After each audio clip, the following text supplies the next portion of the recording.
ในวันที่6มังกร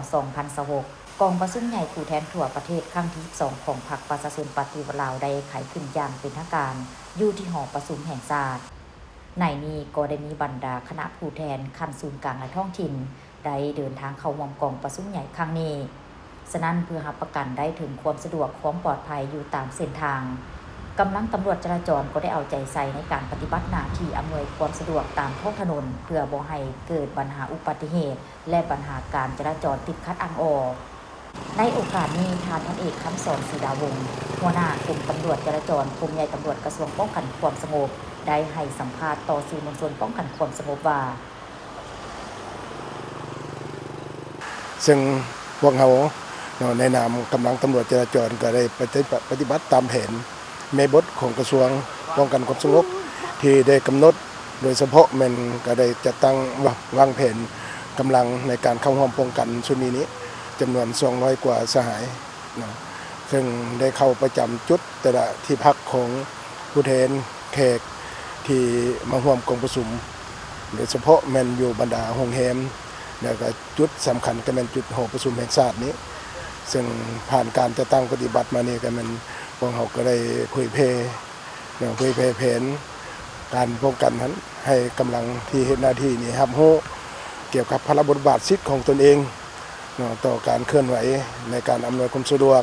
ให้แก่การนำพักรับและก็แขกที่มาร่วมกองประชุมโดยเฉพาะแม่นกำลังในมันอยู่โรงแรม7โรงแรม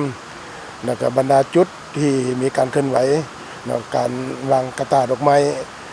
ต่ออนุสรณ์ไกรสอนผู้บริหารวางพวงมาลาอยู่อนุสาวรีย์นางพบเนียนามแล้วก็ในนั้นกับบรรดาจุดที่คาดกะว่าแผน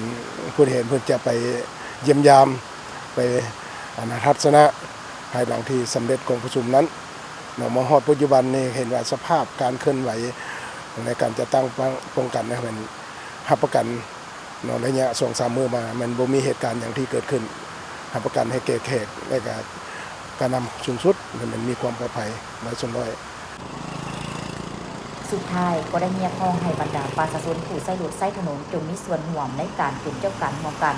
การอำนวยความสะดวกการไปมาของขบวนการนำผักหลักก็คือขบวนของผู้แทนที่เข้าร่วมกองประชุมโดยเฉพาะแม่นให้ปฏิบัติตามคำสั่งของเจ้าหน้าที่ตำรวจจราจรที่ปฏิบัติหน้าที่ระบายการสัญจรอยู่ตามเส้นทางสายหลักและปฏิบัติกฎระเบียบจราจรเพื่อเฮ็ดให้การดำเนินกองประชุมใหญ่ผู้แทนทั่วประเทศครั้งที่2ของพรรคดำเนินไปด้วยผลสำเร็จอันจบงาม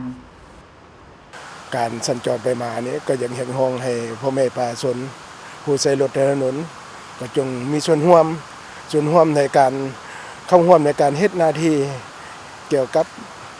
การป้องกันสกัดกั้นหรือว่าการอำนวยความสะดวก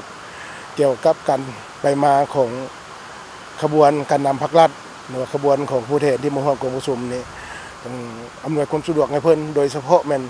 เวลาสัญจรไปมาอยู่ตามเส้นทางนี่มันให้หยุดจอดรถถ้าว่าเห็นรถขบวนของการนำพักรัฐหรือว่าผู้แทนที่มาร่วมกองประชุม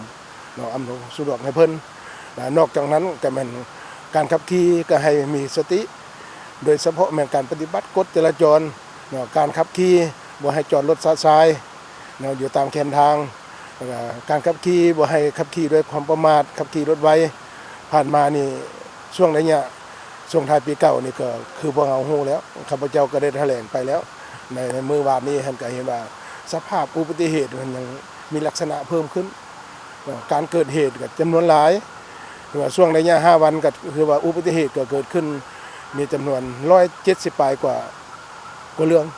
กว่าหลายและมีผู้เสียชีวิตแบบ23คนในนั้นก็มีหญิง8คนเฮ็ดให้